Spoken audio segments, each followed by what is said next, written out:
Hi hello friends, welcome back to my channel. Good morning. ಎಲ್ಲರೂ ಹೇಗಿದ್ದೀರಾ? ಚೆನ್ನಾಗಿದ್ದೀರಾ? ನಾನು ಚೆನ್ನಾಗಿದ್ದೀನಿ. ನಿಮ್ಮ ಸಪೋರ್ಟ್ ಇದ್ದರೆ ಇನ್ನಷ್ಟು ಚೆನ್ನಾಗಿರ್ತೀನಿ.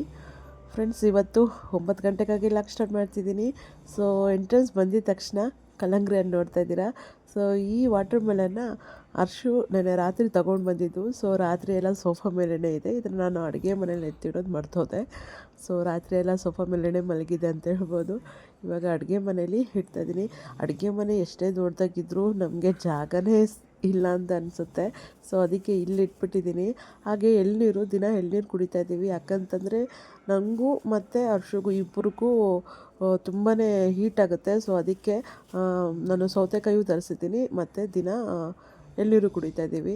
ಹಾಗೆ ತರಕಾರಿ ಎಲ್ಲ ತಂದಿದ್ದಾರೆ, ಗೋರಿಕಾಯಿ, ಕ್ಯಾರೆಟು ಎಲ್ಲ ತಂದಿದ್ದಾರೆ. ಅದನ್ನೆಲ್ಲ ನಾನು ಕ್ಲೀನಾಗಿ ಇವಾಗಲೇ ಫ್ರಿಜ್ಜಲ್ಲಿ ಎತ್ತಿಕ್ಬಿಡ್ತೀನಿ. ಸೊ ಇವತ್ತು ಪೂಜೆ ಕೂಡ ಆಗಿದೆ, ನೋಡ್ಬೋದು.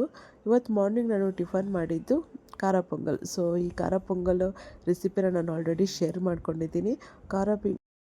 ಜೊತೆಗೆ ಕಾಯಿ ಚಟ್ನಿ ಸಖತ್ತಾಗಿರುತ್ತೆ ಕಾಂಬಿನೇಷನು, ಖಾರ pongal chutney. So recipe already ನಾನು ನನ್ನ ಚಾನಲಲ್ಲಿ ಶೇರ್ ಮಾಡ್ಕೊಂಡಿದ್ದೀನಿ. ಯಾರಾದರೂ ನೋಡಿಲ್ಲ ಅಂದರೆ ನೋಡಿ. ಸೊ ಈಗ ನಾನು ಖಾರ ಪೊಂಗಲ್ ತಿಂತಾಯಿದ್ದೀನಿ. ನನ್ನ ಹಸ್ಬೆಂಡು ಅವರು ಖಾರ ಪೊಂಗಲ್ ತಿನ್ನಲಿಲ್ಲ, ಟಿಫನ್ ಬಾಕ್ಸ್ಗೆ ಹಾಕ್ಕೊಂಡೋದ್ರು. ಹಾಗೆ ಪಾಪುಗೆ ನೆನ್ನೆ ಹಿಟ್ಟು ಕಲಸಿರೋದು ಗೋಧಿ ಹಿಟ್ಟಿತ್ತು, ಅದರಲ್ಲಿ ದೋಸೆ ಹಾಕ್ಕೊಟ್ಟು ಅವಳಿಗೆ ತಿನ್ನಿಸ್ಬಿಟ್ಟು ನನ್ನ ಹಸ್ಬೆಂಡು ಹೋಗಿ ಅಂಗನವಾಡಿಗೆ ಹೋಗಿ ಅವಳನ್ನ ಬಿಟ್ಬಿಟ್ಟು ಹಾಗೆ ಅಂಗಡಿಗೆ ಹೋದರು. ಸೊ ನಾನು ತಿನ್ನುವಾಗ ಇದು ತಿನ್ಬಿಟ್ಟೆ, ಮೆಣಸಿನ್ಕಾಯಿ ತಿನ್ಬಿಟ್ಟೆ. ಫುಲ್ ಖಾರ ಆಗ್ತಾಯಿದೆ. ಅದಕ್ಕೆ ಫಸ್ಟು ಯಾವುದೋ ಡೈರಿ ಮಿಲ್ಕ್ ಇತ್ತು, ಅದು ತಿನ್ನೋಣ ಅಂದ್ಕೊಂಡೆ. ಅದು ಬೇಡ, ಫಸ್ಟು ಮಿಲ್ಕ್ ಬಾರ್ ಇತ್ತು, ಇದನ್ನು ಖಾಲಿ ಮಾಡೋಣ ಅಂತ ಇದು ತಿಂದೆ. ಸೊ ಈಗ 12 ಗಂಟೆ ಆಗಿದೆ. ನನ್ನ ಹಸ್ಬೆಂಡ್ ಅರ್ಶು ಕೂಡ ಬಂದಿದ್ದಾರೆ. ಸೊ ನಮ್ಮಪ್ಪ ಕಲ್ಲಂಗಡಿ ಹಣ್ಣು ಹಚ್ತಾ ಇದ್ದಾರೆ. ಸೊ ಎಲ್ಲರೂ ಮನೇಲಿ ಕಲ್ಲಂಗಡಿ ಹಣ್ಣು ತಿಂತಾಯಿದ್ದೀವಿ. 3 ಬನ್ನಿ ತಿನ್ನೋಣ ಜೊತೆಗೆ ಅಂತ ಅಂದ್ಬಿಟ್ಟು ಇವಾಗ 3 ತಿಂತಾಯಿದ್ದೀವಿ. ಸೊ ನನ್ನ ಮಗಳು ಆಶ್ಚರ್ಯ, ಹಣ್ಣುಗಳೆಲ್ಲ ತಿಂತಾಯಿರಲಿಲ್ಲ. ಇವತ್ತೇನೋ ಈ ಹಣ್ಣು ತಿಂತಾಯಿದ್ದಾಳೆ. ಅಂದರೆ ದೊಡ್ಡದಾಗಿ ಕೈಯಲ್ಲಿ ಇಟ್ಕೊಳ್ಳೋಕ್ಕೆ ಚೆನ್ನಾಗಿದೆಯಲ್ಲ, ಸೊ ಅದಕ್ಕೆ ತಿಂತಾಯಿದ್ದಾಳೆ. ಆ್ಯಕ್ಚುಲಿ ಹೇಳ್ಬೇಕಂತಂದರೆ ಕಲ್ಲಂಗಡಿ ಹಣ್ಣು ಟೇಸ್ಟ್ ಕೂಡ ಸಖತ್ತಾಗಿತ್ತು, ಸ್ವೀಟಾಗಿತ್ತು, ತುಂಬ ಚೆನ್ನಾಗಿತ್ತು.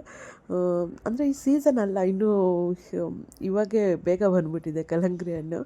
ಅದಕ್ಕೆ ನನ್ನ ಹಸ್ಬೆಂಡ್ ಕಾಣಿಸಿದ ತಕ್ಷಣ ಇರಲಿ ಒಂದು ಟೇಸ್ಟಿಗೆ ನೋಡೋಣ ಅಂತ ಅಂದ್ಬಿಟ್ಟು ತಂದಿದ್ದಾರೆ.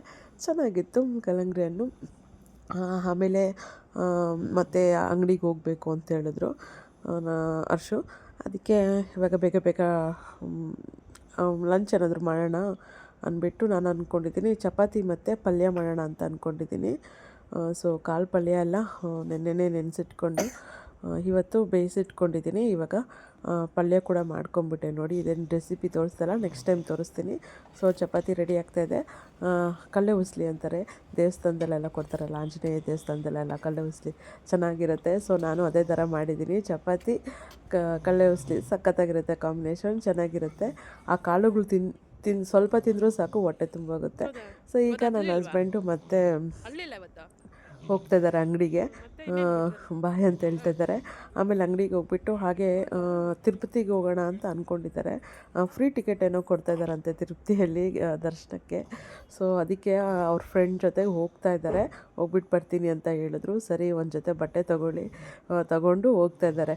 ಒಂದು ವೇಳೆ ಟಿಕೆಟ್ ಸಿಕ್ಕಿ ಏಕಾದಶಿ ಇದೆಯಲ್ಲ, ವೈಕುಂಠವಾಸ ಇದೆಯಲ್ಲ, ಆ ದಿನದಲ್ಲೇ ಏನಾದರೂ ದರ್ಶನಕ್ಕೆ ಸಿಕ್ಕಿದ್ರೆ ದರ್ಶನ ಮಾಡ್ಕೊಂಬರ್ತೀನಿ ಅಂದರು. ಸರಿ ಆಯಿತು ಅಂತ ಅಂದ್ಬಿಟ್ಟು ಬಾಯ್ ಮಾಡಿ ಅವರು ಹೊರಟರು. ಈಗ ಕೇಕ್ ತಂದಿದ್ದಾರೆ. ಇದು ಜನವರಿಯಲ್ಲಿ ನ್ಯೂ ಇಯರ್ಗೆ ತಂದಿದ್ದ ಕೇಕು. ಸೊ ಆಗಿಂದ ಫ್ರಿಜ್ಜಲ್ಲೇ ಇಟ್ಬಿಟ್ಟಿದೆ. ಈಗ ಪಾಪುಗೂ ತಿನ್ನಿಸಿ ನಾನು ತಿಂದೆ. ಇದಾದಮೇಲೆ ರಾತ್ರಿಗೆ ತರಕಾರಿ ಎಲ್ಲ ಹಚ್ಚಿ ಸಾಂಬಾರಿಗೆ ಇಟ್ಬಿಟ್ಟೆ. ಅನ್ನಕ್ಕೂ ಈ ಕಡೆ ಇಟ್ಬಿಟ್ಟಿದ್ದೀನಿ. ಇದಾದಮೇಲೆ ಒಗ್ಗರಣೆ ಹಾಕ್ಕೊತಾ ಇದ್ದೀನಿ ಸಾಂಬಾರು ಮಾಡೋಕ್ಕೆ. ಸೊ ನೋಡಿ, ಬೇಳೆಗಳೆಲ್ಲ ಬೆಂದಿದೆ, ತರಕಾರಿ ಎಲ್ಲ ಬೆಂದಿದೆ. ಸೊ ಅದನ್ನು ಹಾಕಿ ಸಾಂಬಾರು ಮಾಡಿಬಿಟ್ಟೆ. ಈಗ ಅದೇ ಅಕ್ಕಿ ನೆನೆಸಿದ್ನಲ್ಲ ನೀರು, ಸೊ ಅದನ್ನು ಗಿಡಗಳಿಗೆ ಹಾಕೋಣ ಅಂತ ಅಂದ್ಬಿಟ್ಟು ಗಿಡಕ್ಕೆ ಹಾಕೋಕ್ಕೆ ತೊಗೊಂಡೋಗ್ತಾಯಿದ್ದೀನಿ.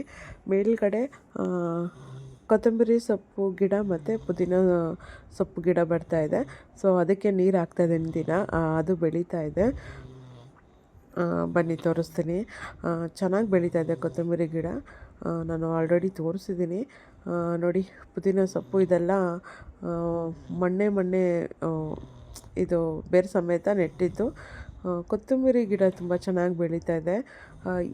ಇದಕ್ಕಂತೂ ಎಷ್ಟೇ ನೀರು ಹಾಕಿದ್ರೂ ಬೇಗ ಒಣಗೋಗ್ಬಿಡುತ್ತೆ. ಮೇಲ್ಗಡೆ ಇರುತ್ತಲ್ಲ, ಬಿಸಿಲು ಜಾಸ್ತಿ, ಸೊ ಬೇಗ ಒಣಗೋಗ್ಬಿಡುತ್ತೆ. ನಾನು ದಿನ ಇದನ್ನು ಮೇಂಟೈನ್ ಮಾಡಬೇಕು, ಇಲ್ಲಾಂದರೆ ಹೋಗಿಬಿಡುತ್ತೆ. ಸೊ ಇದಾಗಿತ್ತು ಫ್ರೆಂಡ್ಸ್, ಮಾರ್ನಿಂಗ್ ಟು ಈವ್ನಿಂಗು ಒಂದು ಚಿಕ್ಕ ಲಾಗ್ನ ನಿಮ್ಮ ಜೊತೆ ಶೇರ್ ಮಾಡ್ಕೊಂಡಿದ್ದೀನಿ. ಈ ಲಾಗ್ ಹೇಗೆ ಬಂತು, ಹೇಗಿದೆ ಅಂದ್ಬಿಟ್ಟು ಕಮೆಂಟ್ ಮಾಡಿ. ವಿಡಿಯೋ ಇಷ್ಟ ಆಗಿದ್ದರೆ ಪ್ಲೀಸ್ ಲೈಕ್ ಮಾಡಿ, ಕಮೆಂಟ್ ಮಾಡಿ, ಶೇರ್ ಮಾಡಿ, ಯಾಕೆ ನನ್ನ ಚಾನಲ್ಗೆ ಸಬ್ಸ್ಕ್ರೈಬ್ ಆಗಿ. Thanks for watching. Bye everyone.